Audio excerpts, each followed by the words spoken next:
Hey everyone, my name is Pradyumna Chaturvedi. तो आज की पहली क्वेरी है नोन एज केयूर की, how to work on our idea of startup.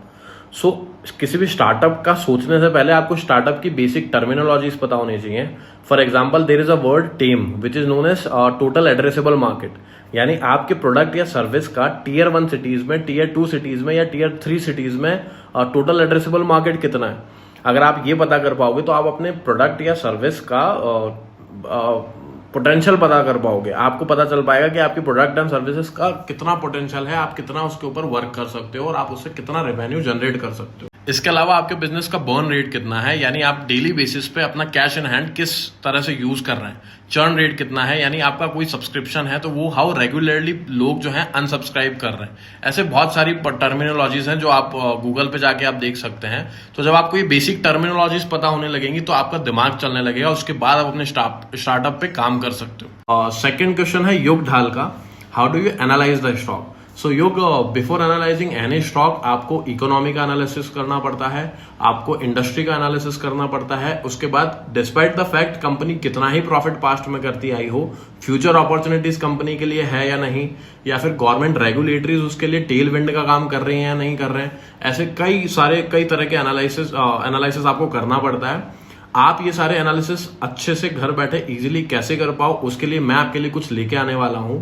I have been working really hard on that, so just I would request you to have some patience and stay tuned for that. Next question है निहाल झा का, how we take entry and exit. So Nihal, सबसे पहले आपको technical analysis का basic पता होना चाहिए, that what is support and what is resistance. So कहीं से भी बायर्स एक्टिवेट हो रहे हैं वो लेवल सपोर्ट कहलाता है, और कहीं से भी सेलर्स एक्टिवेट हो रहे हैं किसी भी लेवल से वो रेजिस्टेंस कहलाता है। तो अगर अभी रेजिस्टेंस ब्रेक हो रहा है तो जितने भी सेलर्स हैं वो भी बायर्स में कन्वर्ट हो जाएंगे। पुराने बायर्स तो थे ही सही, और बहुत सारे नए बायर्स भी आ जाएंगे, तो वहां से फिर वो स्टॉक प्राइस ऊपर जाने की का पोटेंशियल ज्यादा रहता है। So what you can do कि रेजिस्टेंस लेवल के नीचे वाला जो भी स्विंग है उसके नीचे आप अपना स्टॉप लॉस प्लेस कर सकते हैं, एंड 1:2 का रिस्क रिवॉर्ड लेके, लाइक 1 रुपीज का रिस्क एंड उसके अगेंस्ट 2 या 3 रुपीज का प्रॉफिट होना जरूरी है। 1:2 का आप रिस्क रिवॉर्ड लेके अपना टारगेट सेट कर सकते हैं। नेक्स्ट क्वेश्चन है सुजल 001 का, explain SIP for 3 years with minimum and maximum. So I guess ये रिटर्न्स की बात कर रहे हैं। तो अगर हम इंडेक्स फंड की भी बात करें तो 3 साल में आपको ऑन एन एवरेज 11 से 12% का CAGR वेरी इजीली मिल जाता है। बट कोविड लाइकली सिचुएशन में आपको ये रिटर्न्स भी नहीं मिल पाते, क्योंकि उस टाइम पे मार्केट क्रैश हो गया था। और पास्ट कुछ साल की बात करें, 3-4 साल की बात करें, तो आपको 24, 25, 30% CAGR के रिटर्न्स भी दिए हैं आपके म्यूचुअल फंड्स ने। सो ऑन एन एवरेज आपको 12 to 14% का रिटर्न आपको बहुत इजीली म्यूचुअल फंड्स के थ्रू, अच्छे म्यूचुअल फंड के थ्रू मिल जाता है। नेक्स्ट क्वेश्चन है द यश गोयल का, monopoly business under 1 lakh.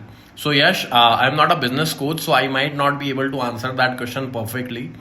And yes, I am a human being. I can't answer all the questions. But according to me, आज के ज़माने में इंडिया में कोई मोनोपोली बिजनेस नहीं है। अगर आप कोई मोनोपोली बिजनेस लेके भी आ जाएंगे तो वो आई डोंट थिंक सो कि मोनोपोली रहेगा, फिर that will consider as a startup then.